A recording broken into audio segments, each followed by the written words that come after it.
Welcome to today's video, where we're diving into an interesting problem concerning the functionality of callable data member pointers in C++. The problem lies in the confusion of why pointers to data members are considered callable, even though they can't actually be called. It's a puzzling situation that warrants a deeper exploration of the concept to truly understand what's going on here. Now, let's delve into the solution to this particular problem. Pointers to data members are classified as callable types by definition.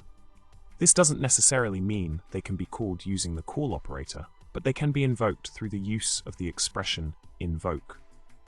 In practical terms, a data member pointer behaves like a function that returns a member of an object, allowing for various applications such as projections in C++20 algorithms. For example, using the ranges sort algorithm with the and s, X member as a projection facilitates sorting based on the X member of each S object. In summary, callable data member pointers in C++ may seem initially perplexing due to their inability to be called directly.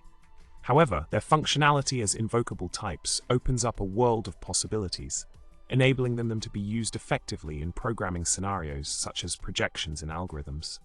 Hopefully, this insight sheds some light on the intricacies of this concept.